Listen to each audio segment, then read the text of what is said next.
Black Supremacy. How are y'all doing this morning? This is going to be a very focused video. It's going to be very focused. There's a few different topics I want to talk about that keeps coming up.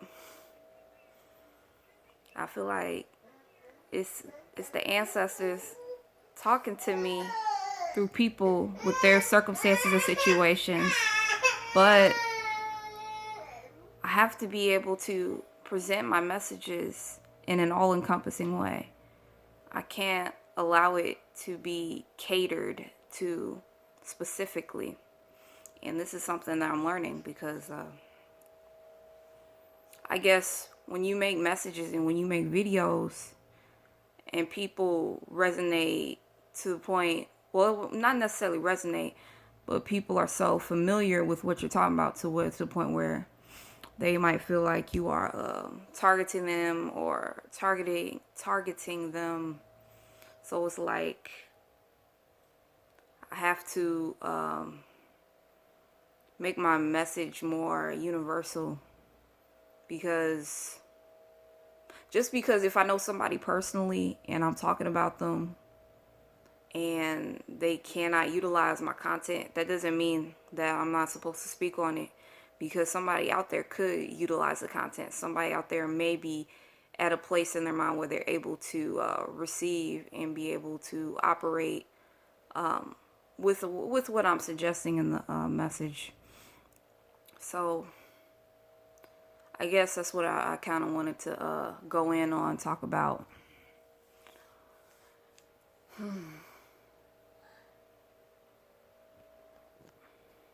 What also moves me to talk is me developing further into Kingdom of Black Supremacy.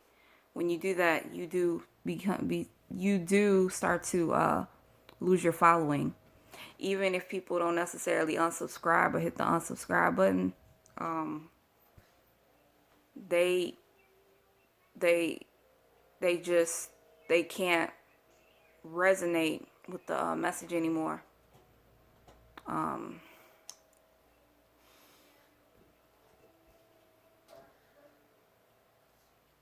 have what it takes in order to get people to access sincere and pure states of happiness, because I notice that wherever I might look, 90% of the time people are happy because they may have bought their favorite dress, or they're able to take themselves out to eat. But in order for it to develop a sincere, pure state of happiness, is to be able to properly go within. It's okay to treat yourself, but there's no reason to not be unhappy. You should be able to align with the proper centers that don't revolve around material things. Men and women can put another person through unnecessary hardship, but the commonality between them both is that they haven't come across enough self-discovery within oneself, like their inner being. They have not been able to obtain enough self-discovery. So that's why we find ourselves in overly challenging situations. Lack of patience, a crave of something. Could be a desire of a company of another person. Could be a material thing. And then we won't accept the person. Like when we get the person that we were interested before, like when we were interested in them. Okay. Come with me. I'm about to take you on a trip. All right, so you meet the love of your life. You know that's the love of your life. what were your standards before you meet the love of your life? And then you become, you and the love of your life become one. Y'all dedicate and commit to each other. But then it's kind of a fake dedication. It's kind of a fake commitment. Because when you get with your significant other, it what initially looked like would be an unconditional thing, it then becomes conditional. And it's not, that's how you can kind of tell when your subconscious have been programmed somewhat. White supremacy always tells us something has to be wrong. And this is no different when we talk about our love and romantic relationships. It's the same thing. It's like I can't be happy, you know. Not being able to go to your place of happiness. But then allowing your outer world to predict when you're happy and when you're sad. This video is to rediscover self. Rediscover love and happiness within yourself. When you do rediscover love and happiness within yourself, nothing can conflict with that. That's why when it comes to divine creation, what you're creating, what you're manifesting, it comes to you. It vibrates to you. You don't have to look at your environment in order to build something. You're already building something inside of you. It's just a matter of time and patience to where it actually will eventually manifest. Otherwise, when you're looking outside of you, you might actually find someone who you think is a mate, but in order to know that you have a mate, that comes from within, a sense of knowing, being able to sincerely develop your sense of knowing. And that's what I want to talk about in this video. It wasn't until I really sincerely wanted to understand and overstand man is where I was more accepting and had more to offer to him, more so than looking for somebody with what they had wanted to offer to me. I was already set in my goals and my standards and what I wanted and what I needed in a person. And a lot of times when we don't do the internal work, we might be able to find someone who can agree to be romantic with us, but we don't do it in an all-encompassing way. The only way to do it in an all-encompassing way is to be able to create within, to be able to manifest within. And if you are faltering in that, then it's set up to fail. Even if you, by luck, find out that find the one that's actually for you. Like God went ahead and just gave him to you anyway, even without you doing the work. You know, sometimes we run across those rare situations and circumstances, but that relationship isn't going to work until you're able to develop a sense of being able to create, a sense of being able to manifest. That's the only way you're able to have true and sincere happiness. The material world means nothing.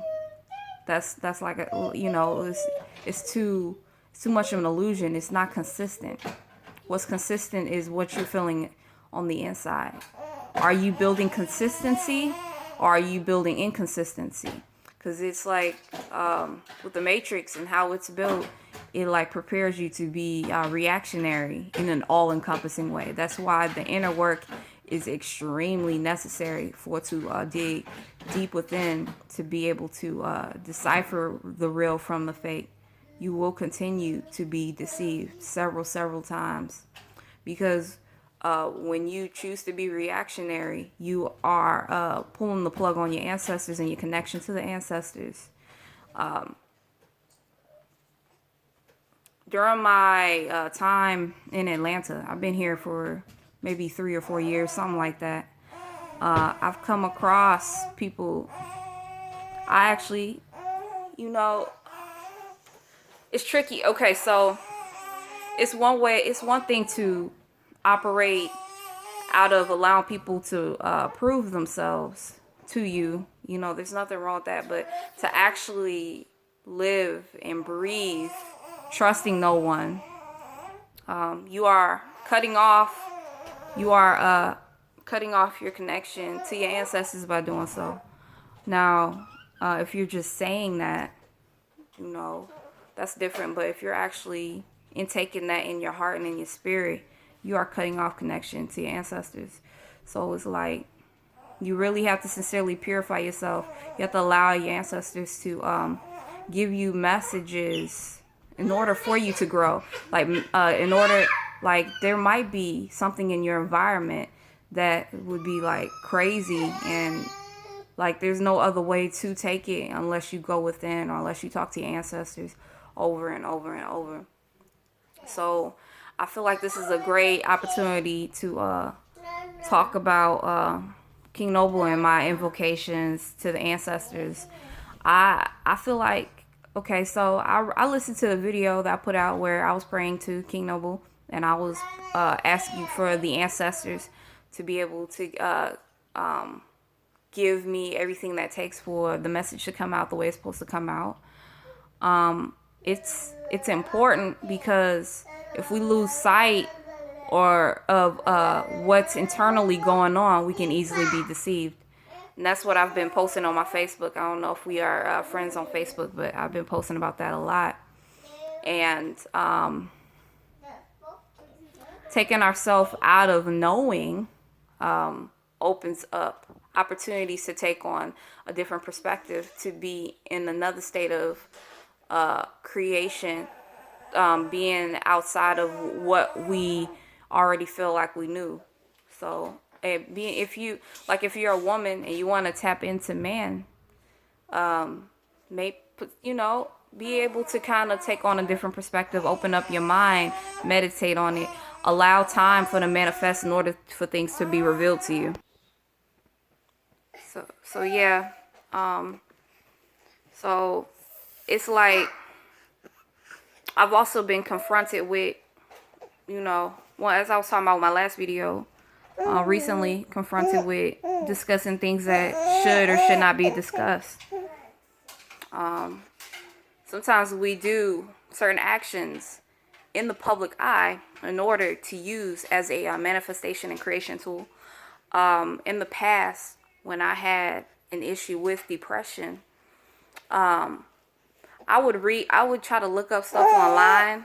I would try to look up stuff online, and it would tell you, in order to get out of the state of depression or gloominess, they would tell you to write down things that you are thankful for.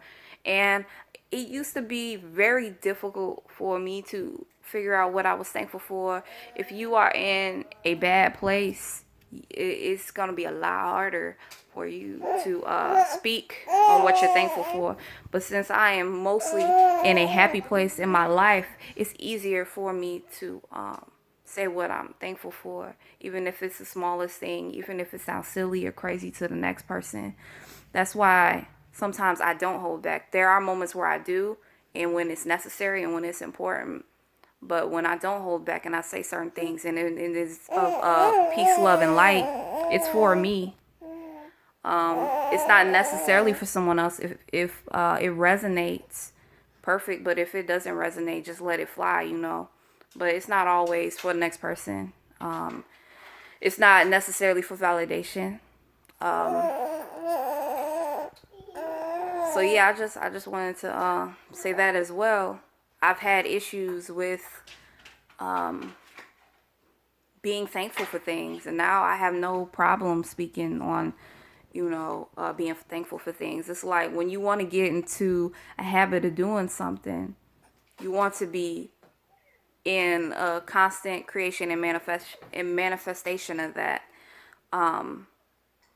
At your good points, at your great points, because if you're at a very weak point, it may not work as strong. It may not be as potent. But if you are vibrating high and you really want something to manifest, those blockages are gone. But when you are in a bad state, you're vibrating low, the power isn't going to be as strong. So that's why when it comes to silly stuff people might find silly that I say, I feel like it's ultimately necessary for my growth to say it, you know. Um, but one other thing I did want to talk about is I feel like I come across people, you know, they they see the growth, and then they may inquire about, you know, receiving help, the help that they need. And this is why our people in the conscious community who deal with mental health, why they may charge, because it can potentially bring down your vibration, depending on how much help, or if people do need their hand held, or if they need to be carried. That's why they charge currency for that. But if you're able to do the work on your own, you're good. But then that's how I see, like, and I used to didn't see anything that wrong with it, but it's challenging though. It's challenging because when you talk about certain things, it's like you almost gotta stay somewhat detached while you're listening and whatnot. But I mean, people are aware of that. But I do like to be talked to though, because when I do have enough energy and enough frequency power, and I'm vibrating at my highest, I do want to offer the world something. I don't necessarily just want to offer something to one individual person. I want to see their problem as potentially a universal problem and then speak on it. So that way, when whoever else gets enough strength to be able to deal with it, then they're able to look at something and be like, okay, I can apply this. I can do A, B, C, D, E, F, G, and then kind of go from there. So I kind of look at it that way. You know, I don't want to give one person advice because I got 3 children. I got a lot. I got enough on my plate. But in that same breath, I do have a calling. I know that my ancestors be wanting me to talk about certain things. I know that I am also still dealing with certain illusions of the world. And I got enough stuff to worry about. So if I am going to get on here and speak and bring healing to the world, I'm going to bring healing to the world. You know, I'm going to alchemize my environment. So where it may seem like I'm talking about one specific person, my desire, my goal is to talk to nations, several different people, the whole wide world. Is not to be just targeted on one individual, because I do see a sense of connectedness with all of us. Like I see myself as practicing a degree of what somebody else is doing. But so yeah, that's pretty much how I feel about that. I still got my own, hiccups I'm working through. But if I'm able to say something to help somebody else level up, I'm not gonna be silenced. I'm gonna still, push my message, because this is my calling. Now, if it wasn't my calling, I'm in my feelings. A lot of times y'all see, I be telling y'all, I be like, this is a vent video, yada yada yada, blah blah blah blah. If I know for off the top it's a vent video, I'm gonna tell y'all, hey, it's a vent video. Just like I was, cussing out the one person who talking about bump keynote black supremacy, etc., etc. If you don't know, don't worry about it. But I'm just saying, I was in my own little energy about that. But being at a mental state where you don't address people like that, because when you address people like that, you actually lower on your frequency. And I've been guilty of that. I just, I try not to do it as much. That's all. For me personally, I don't like doing that, because it, I got plenty of other things that I can alchemize. I do have a frequency family now. I am in communal living, so I got my plate is full, Jack. Like, so when I get on here, I do want to hit the whole wide world in a miraculous way. It's not just for one individual person. It's for the people who are ready to level up and step into that if they're able to. I don't have the answers and questions to everything, but based off of my situation and circumstances, if somebody is able to resonate and vibrate higher based off of what I have to offer, then I'm gonna go, then I'm thankful. I'm very thankful. But I'm gonna go ahead and end this video. Thank you for tuning in. We are on Cash App, so go ahead and support us. I'm gonna also give our website information so you can become a member. Our Cash App is $WillBlack5. Please support the kingdom financially. We do need it. And then also become a member on our website, www.kingdomofblacksupremacy.com. Make sure that you also subscribe and watch and stay tuned. Make sure you also share. So if anything that I'm saying resonates, it can resonate to another person. So make sure you do share the content. Don't be greedy with me. But all right, I'm gonna get off of here. Black peace, black love, like Kingdom of Black Supremacy.